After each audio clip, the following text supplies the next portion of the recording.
Hello students, গত ক্লাসে আমরা তেজস্ক্রিয়তা পড়াচ্ছিলাম। তা সেখানেতে আমরা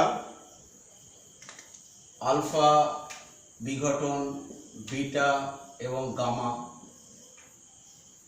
যখন কোনো তেজস্ক্রিয় মৌলের নিউক্লিয়াস থেকে আলফা কণা নির্গত হয় বা বিটা কণা নির্গত হয় বা গামা নির্গত হয়, তখন জনক নিউক্লিয়াস এবং daughter nucleus, parent nucleus, daughter nucleus কিভাবে পরিবর্তিত হয় সে সম্পর্কে আলোচনা করেছিলাম।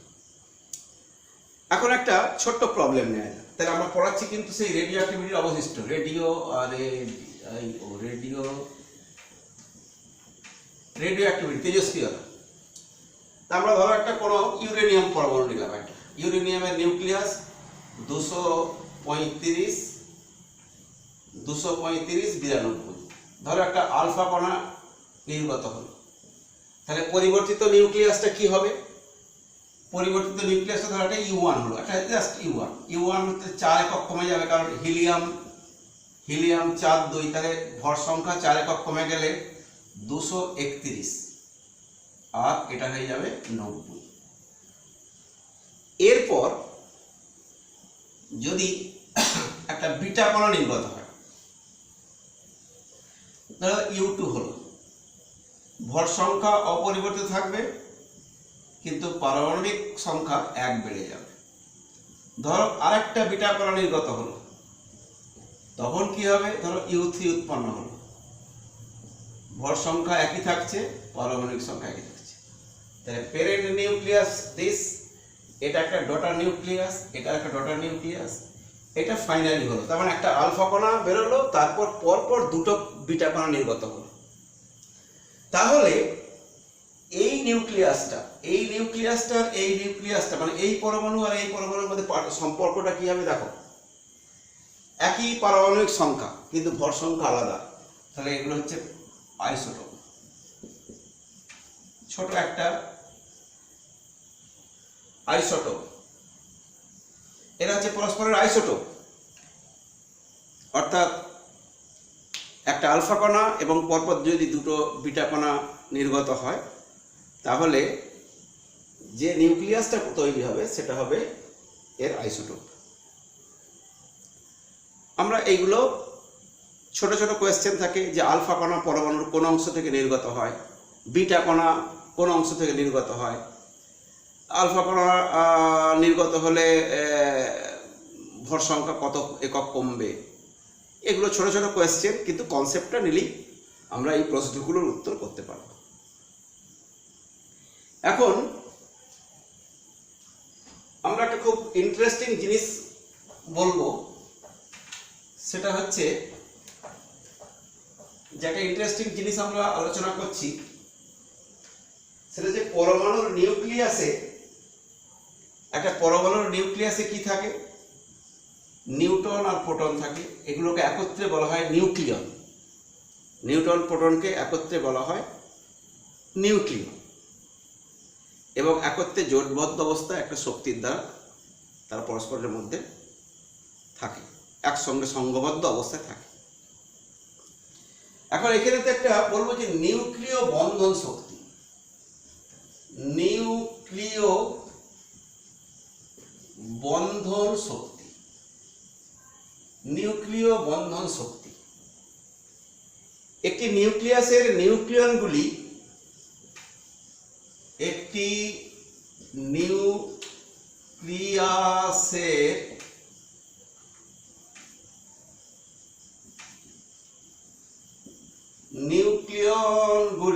নিউক্লিয়াসের নিউক্লিয়নগুলি দৃঢ়ভাবে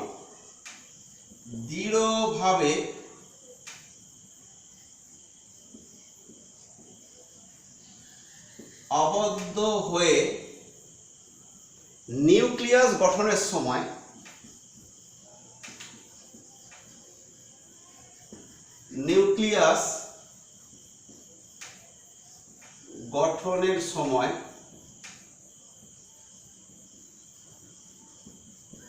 যে শক্তি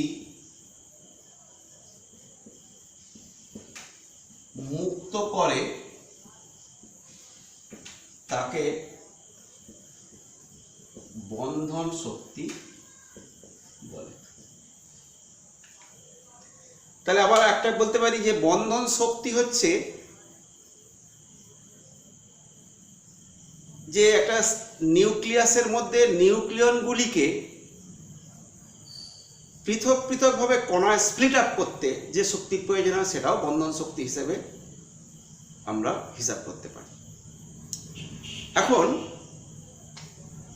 একটা পরমাণু যে নিউক্লিয়াস থাকে, নিউক্লিয়াস ধরো এম, একটা পরমাণু নিউক্লিয়াস আছে এম, আর তার মধ্যে ধরো নিউট্রন আর প্রোটন আছে। এখন যখন নিউক্লিয়নগুলি সংঘবদ্ধ অবস্থা থাকে তখন যে নিউক্লিয়াসের ভর আর নিউক্লিয়নগুলিকে পৃথক করলে তাদের ভরের মধ্যে একটা পার্থক্য দেখা যায়। দেখা যায় যে পৃথকভাবে যদি নিউক্লিয়নগুলিকে তাদের ভর নেওয়া যায় তাহলে পরমাণুর সংঘবদ্ধ অবস্থায় তাদের ভরটা অপেক্ষা বেশি হয়। সেখান থেকে আমরা ভর ত্রুটি বলবো। ভর ত্রুটি, ভর ত্রুটি, ভর ত্রুটি কি? মাস ডিফেক্ট যেটাকে আমরা বলি মাস ডিফেক্ট। ভর ত্রুটি হচ্ছে পরমাণুর প্রত্যাশিত ভর, পরমাণুর প্রত্যাশিত ভর আর পরমাণুর নিউক্লিয়নগুলির ভরের মধ্যে যে পার্থক্য থাকে সেটাকেই বলা হচ্ছে ভর ত্রুটি। এই ভর ত্রুটিটা আমরা ক্যালকুলেট করব কিভাবে? আমরা delta M is equal to লিখব জেড এমপি, মানে জেড সংখ্যক যদি এই একটা এক্স যদি একটা পরমাণু হয়, এটা হচ্ছে এ জেড, তাহলে জেড সংখ্যক প্রোটন আছে plus A minus Z M A minus M. প্রোটনগুলোর মোট ভর, নিউট্রনগুলির মোট ভর মাইনাস পরমাণু যখন আমরা নিউক্লিয়াসটা যখন নিউক্লিয়নগুলো যখন সংঘবদ্ধ অবস্থায় আছে তখন সেই ভরটা হচ্ছে এটা। তাহলে এখানে একটা ভর ত্রুটি, এটাই বন্ধন শক্তি হিসেবে কাজ করে। এবং কিভাবে না, E ইজ ইকুয়াল টু আইনস্টাইনের সমীকরণ অনুযায়ী ডেল্টা এম সি স্কোয়ার, এই পরিমাণ শক্তি মুক্ত হবে বা এই পরিমাণ শক্তি প্রয়োজন হবে নিউক্লিয়নগুলিকে পৃথক করতে। এখন যে সমস্ত নিউক্লিয়াসের বন্ধন শক্তি সবচেয়ে বেশি, খুব দৃঢ়ভাবে আবদ্ধ থাকে, সেগুলোর মধ্যে খুব একটা তেজস্ক্রিয়তা ধর্ম দেখা যায় না। কিন্তু যাদের নিউক্লিয়াসের বন্ধন শক্তি খুব কম, তারা কিন্তু সামান্য কিছু মানে শক্তি সংগ্রহ করে সেগুলো ভেঙে যায়, নিউক্লিয়াসগুলো ভেঙে যায়। তা এইটাই আমাদের যে যাদের বন্ধন শক্তি খুব বেশি সেই নিউক্লিয়াসগুলি খুব দৃঢ় হয়, আর যে সমস্ত পরমাণুর নিউক্লিয়াসগুলির বন্ধন শক্তি কম সেগুলো কিন্তু স্বতঃস্ফূর্তভাবে নিউক্লিয়াসগুলি ভেঙে বিভিন্ন বিকিরণ ঘটে।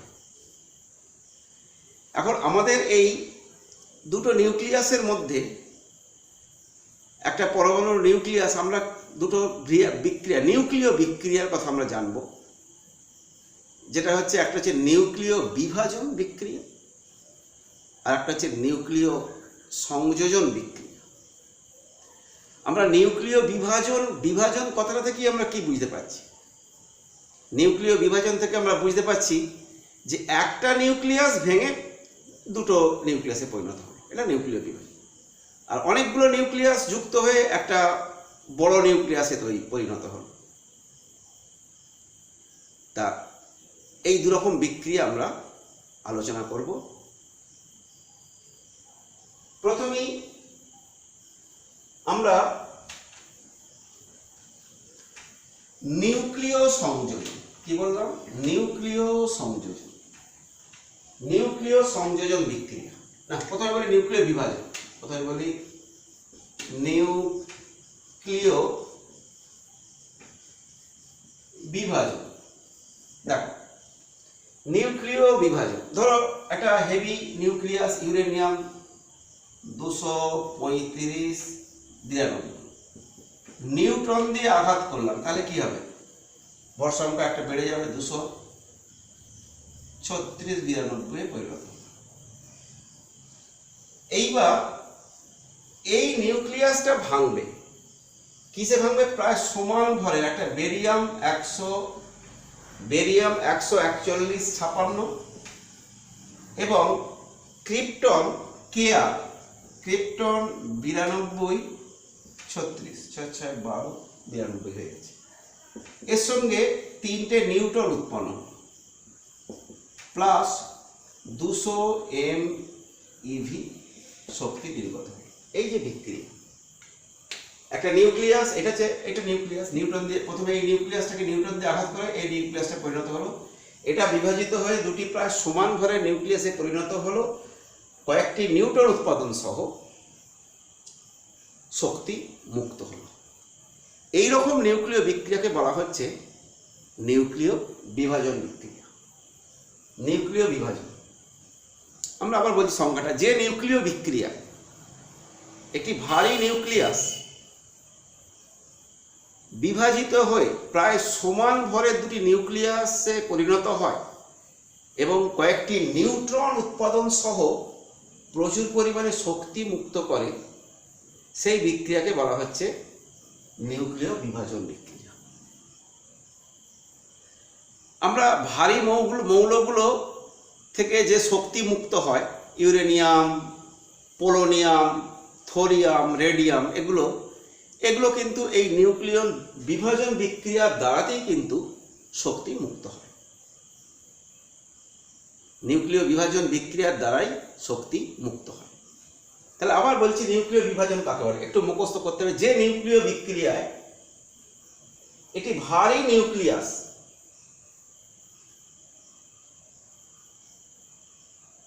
নিউক্লিয়াস বিভাজিত হয়ে প্রায় সমান ভরের দুটি নিউক্লিয়াসে পরিণত হচ্ছে এবং কয়েকটি নিউট্রন উৎপাদন সহ প্রচুর পরিমাণে নিউক্লিয় শক্তি মুক্ত করে, তাকে নিউক্লিয় বিভাজন বিক্রিয়া বলে। রিয়াকশনটা এইভাবে বলা যেতে পারে। যদি রিয়াকশনের কথা ভুলে যাই তাহলে শুধু ডেফিনেশনটা দিয়ে দেবো। আজকাল সংজ্ঞামূলক প্রশ্ন থাকে না, তাহলে নিউক্লিয় বিভাজন আমরা জানব। এবারে নিউক্লিয় বিভাজনের কিছু প্রয়োগ দেখা যাক। তোমরা সকলেই জানো যে জাপানের হিরোশিমা এবং নাগাসাকিতে পরমাণু বোমা বিস্ফোরণ হয়েছিল। এই পরমাণু বোমার যে নীতিতে তৈরি হয় সেটা হলো নিউক্লিয় বিভাজন বিক্রিয়া, এবং সেই ভয়াবহতা এখনো সেখানকার মানুষ এখনো সেই ভয়াবহতা সম্পর্কে এখনো তার ভয়াবহতা নিয়েই তারা বেঁচে আছে। নানা ক্ষয়ক্ষতির মধ্যে আবার তারা নতুন করে সভ্যতা গড়ে উঠছে। যাই হোক, তাহলে পরমাণু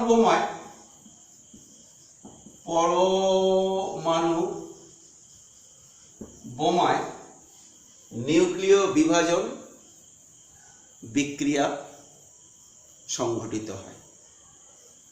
দ্বিতীয় হচ্ছে যে পারমাণবিক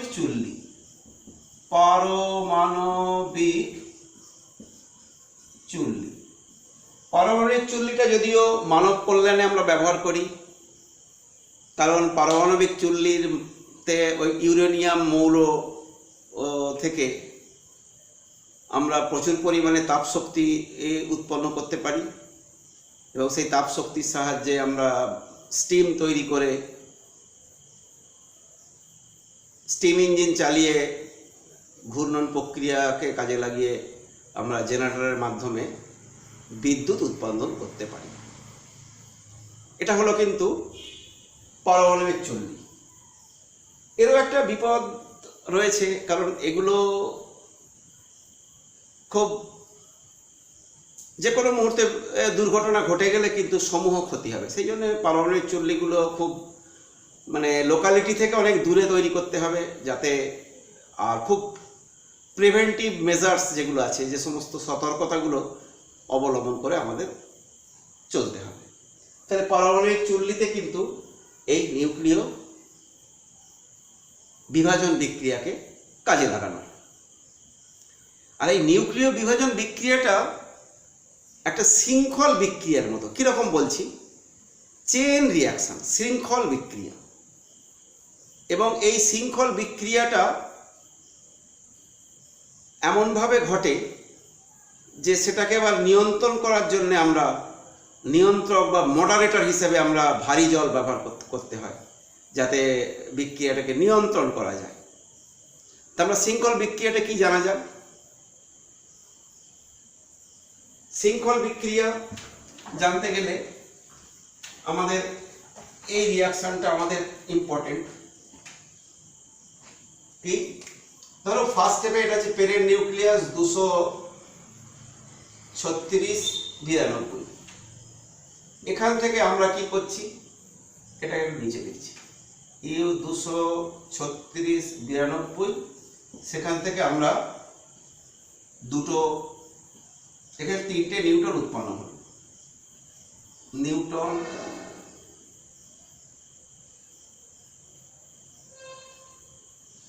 তিনটে নিউট্রন উৎপন্ন হলো। এই 3টে নিউট্রন আবার 3টে নিউক্লিয়াসকে বিক্রিয়া বিভাজিত করবে। আবার এই 3টে নিউট্রন, এই নিউট্রনটা যখন এই নিউক্লিয়াসটাকে বিভাজিত করবে, আবার 3টে নিউট্রন উৎপন্ন হবে। এটাও 3টে নিউট্রন উৎপন্ন করবে।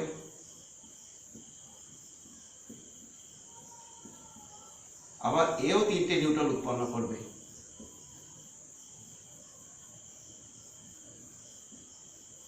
তাহলে দেখো 3 3 3 9টা। এরপরে দেখা যাবে যে এরা আবার প্রত্যেকটা ইউরেনিয়াম পরমাণুর নিউক্লিয়াসকে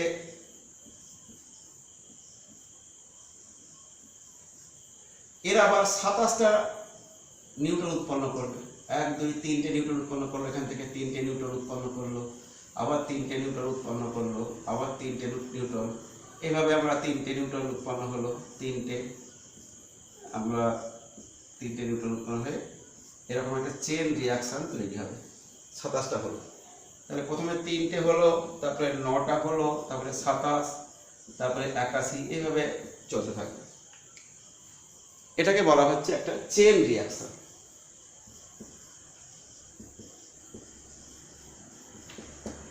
শৃঙ্খল বিক্রিয়া।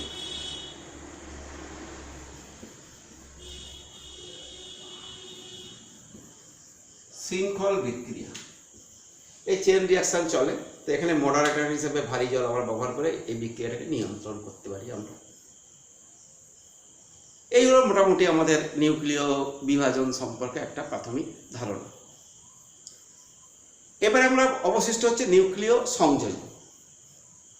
নিউক্লিয় সংযোজন মানেই আমরা বুঝতে পারছি যে সেখানেতে কি হচ্ছে না, নিউক্লিয়াসগুলো কতগুলো নিউক্লিয়াস সংযুক্ত হচ্ছে, যুক্ত হচ্ছে। তা নিউক্লিয় সংযোজনটা আমরা আলোচনা করি। তাহলে নিউক্লিয় সংযোজন, ইয়েস,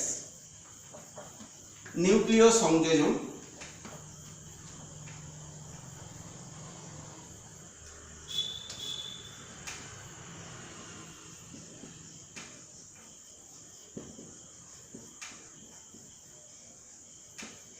নিউক্লিয় সংযোজন আমরা 4টে হাইড্রোজেন অ্যাটম নিলাম, সবচেয়ে হালকা। এই 4টে হাইড্রোজেন অ্যাটম সংযুক্ত হয়ে একটা হিলিয়াম অ্যাটম উৎপন্ন করলো, প্লাস 2টো পজিট্রন উৎপন্ন করলো, প্লাস শক্তি, ইয়েস, প্লাস শক্তি, ব্যাস। তাহলে এটা হচ্ছে নিউক্লিয় সংযোজন একটা বিক্রিয়া দিলাম। তাহলে কি বলবো, যে যে নিউক্লিয় বিক্রিয়ায় কতগুলি হালকা নিউক্লিয়াস, হালকা মৌলের পরমাণুর নিউক্লিয়াস সংযুক্ত হয়ে একটি ভারী নিউক্লিয়াস গঠন করবে এবং সেই সঙ্গে প্রচুর পরিমাণে নিউক্লিয় শক্তি উৎপন্ন করবে, সেই বিক্রিয়াকে বলা হচ্ছে নিউক্লিয় সংযোজন বিক্রিয়া। আবার দেখ, এখানে 4টে হাইড্রোজেন, এটাকে আমরা একবারে লিখতে পারি। এটাকে যদি একবারে লিখি তাতে অসুবিধা নেই। 4H1, 4টে হাইড্রোজেনের নিউক্লিয়াস যুক্ত হয়ে একটা হিলিয়াম নিউক্লিয়াস গঠন করেছে, প্লাস 2টো পজিট্রন উৎপন্ন করেছে। কারণ এখানেতে এই দুইয়ের সঙ্গে এই দুই যুক্ত হবে, তবে আমাদের ব্যালেন্সটা তৈরি হবে। তাহলে একটা ভারী নিউক্লিয়াস গঠন করেছে এবং সেই সঙ্গে পজিট্রন উৎপন্ন করে শক্তি মুক্ত করছে। এইরূপ বিক্রিয়াকে বলা হচ্ছে নিউক্লিয় সংযোজন বিক্রিয়া। আমরা এই যে পৃথিবীতে এত বিশাল জীবজগতের অস্তিত্ব, বিজ্ঞান প্রযুক্তি সব বাদ দিয়ে দিলাম, পৃথিবী সৃষ্টির আদিতে কে আছে? সূর্য, সর্বশক্তিমান। এই পৃথিবী সৃষ্টির আদিতে যে সর্বশক্তিমান সূর্য রয়েছে, সূর্য থেকে তো 500 কোটি বছর ধরে সূর্য এই পৃথিবীকে তাপ এবং আলো দিচ্ছে। এই যে বিপুল শক্তি এই পৃথিবীতে আসছে এবং এই জীবজগতের সৃষ্টি, তা সেই সূর্যের থেকে এত শক্তি কোথা থেকে আসছে? না, সেই সূর্য থেকে যে বিপুল পরিমাণ শক্তি আসছে সেটা হচ্ছে নিউক্লিয় সংযোজন বিক্রিয়ার মাধ্যমে। কারণ সূর্যে প্রচুর হাইড্রোজেন হিলিয়াম অ্যাটম রয়েছে, অর্থাৎ হাইড্রোজেন হিলিয়াম গ্যাসে ভর্তি, এবং সেই সূর্য থেকে ওই হাইড্রোজেন বা হিলিয়াম পরমাণু বা হাইড্রোজেনের যে আইসোটোপগুলো আছে সেগুলো যুক্ত হচ্ছে, হয়ে শক্তি মুক্ত করছে নিউক্লিয় সংযোজন বিক্রিয়ার মাধ্যমে। তাহলে এই নিউক্লিয় সংযোজন কিন্তু একটা আমাদের এই যে গুরুত্বপূর্ণ বিষয় হচ্ছে, সৌরশক্তির উৎস হচ্ছে এই নিউক্লিয় সংযোজন বিক্রিয়া। এই নিউক্লিয় সংযোজন বিক্রিয়ার মাধ্যমেই আমরা বিপুল পরিমাণ শক্তি আমরা বহু বছর ধরে, বহু কোটি বছর, 500 কোটি বছর ধরে পেয়ে আসছি, এবং বিজ্ঞানীদের ধারণা যে আরও 500 কোটি বছর ধরে সূর্য এই তাপ এবং আলোক শক্তি আমাদের দেবে। আরেকটা হচ্ছে যে, এটা তো গেল, আরেকটা হচ্ছে হাইড্রোজেন বোমা। হাইড্রোজেন বোমা, এই হাইড্রোজেন বোমা বর্তমানে বিজ্ঞানীরা সৃষ্টি করছে, তৈরি করছে এই নিউক্লিয় সংযোজন বিক্রিয়াকে কাজে লাগে। এবার এটা যদি মানব কল্যাণে হয়, ধরো পাহাড়েতে রাস্তা তৈরি করতে হবে, সেখানে খুব শক্তিশালী বোমার দরকার। কারণ আজকে মানব সভ্যতা আজকে জলে, স্থলে, অন্তরিক্ষে আমাদের বিচরণ করছি, তা সেখানেতে আজকে পাহাড় কেটে রাস্তা তৈরি হচ্ছে, পাহাড় কেটে রেলপথ নির্মাণ হচ্ছে। তা সেটা মানুষের পক্ষে ওই বিশাল বিশাল পাহাড়কে ডিনামাইট বা হাইড্রোজেন বোমা এরকম এগুলো দিয়ে আমরা কিন্তু বিস্ফোরণ ঘটিয়ে আমাদের যে প্রয়োজনগুলো বা আমাদের কাজগুলো আমরা সিদ্ধ করব। আবার এটাকে যদি আমরা একটু অকল্যাণকর কাজে লাগাই, তাহলে তো পরমাণু বোমার থেকে তো কয়েক হাজার গুণের শক্তি বেশি। তাহলে সেটা কিন্তু আমাদের পক্ষে খুবই বিপজ্জনক হবে। জানি না আগামী পৃথিবী কি দেখবে, এখন তো আমরা করোনা আতঙ্কে আতঙ্কিত। তা যাই হোক, এরপর একটা কথা আমাদের মনে রাখতে হবে, এই নিউক্লিয় সংযোজন বিক্রিয়াটা কিন্তু নর্মাল টেম্পারেচারে ঘটে না, অর্থাৎ স্বাভাবিক উষ্ণতায় ঘটে না। প্রায় 10⁻10 ডিগ্রি সেলসিয়াস টেম্পারেচার, কি হাই টেম্পারেচার বুঝতে পারছো? কত লক্ষ কোটি। তা হাই টেম্পারেচারে কিন্তু এই নিউক্লিয় সংযোজন বিক্রিয়াটা ঘটে। সেই জন্য এটাকে বলি আমরা যে থার্মোনিউক্লিয়ার রিয়াকশন, থার্মোনিউক্লিয় সংযোজন বিক্রিয়া। তা সেই জন্যে নিউক্লিয় সংযোজনের এখন এই বিশাল টেম্পারেচার আমরা কিভাবে তৈরি করব?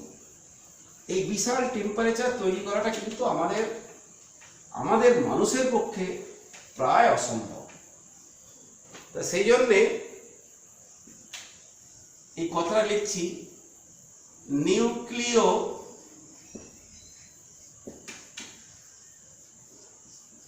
সংযোজনের পূর্বে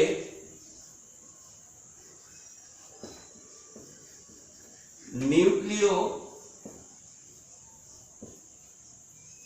বিভাজন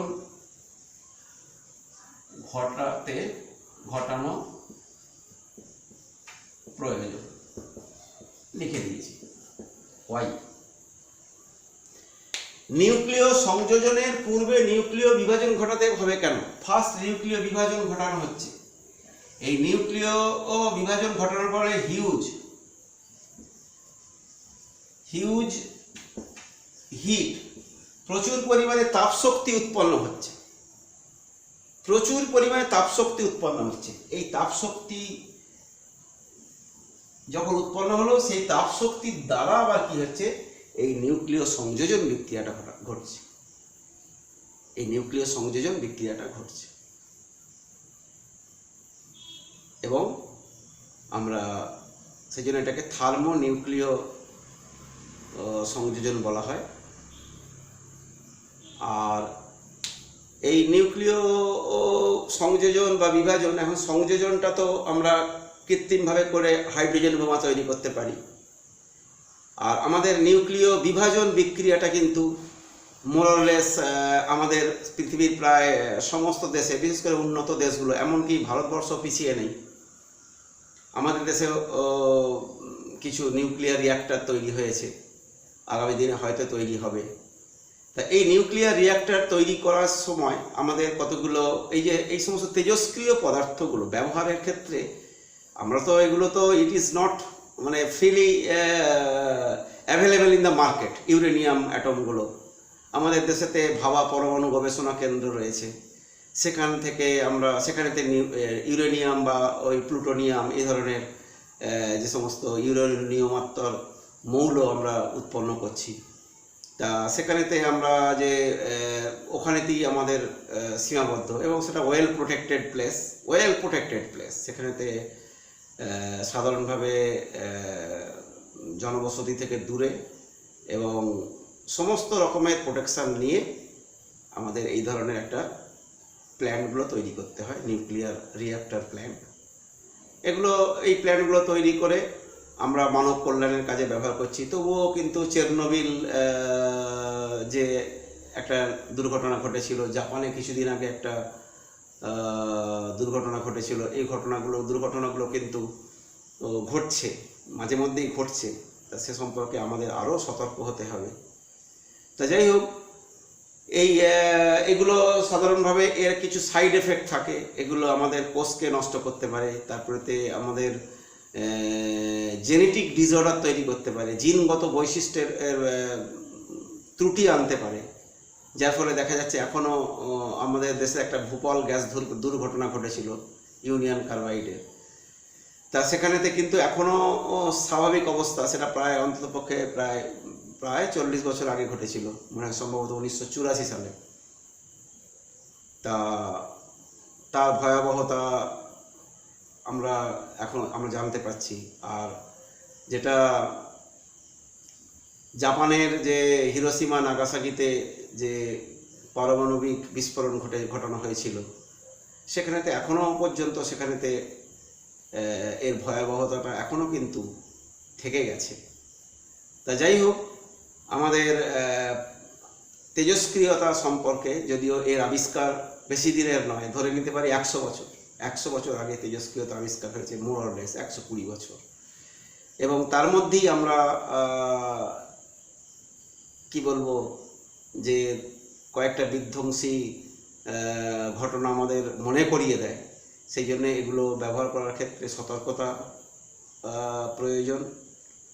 আর তেজস্ক্রিয়, তারপর যে সমস্ত ওয়েস্টগুলো থাকবে সেগুলোকে সিসার মানে কি বলবো, মোটা সিসার বাক্সতে ভরে মাটির নিচে পুঁতে দিতে হবে।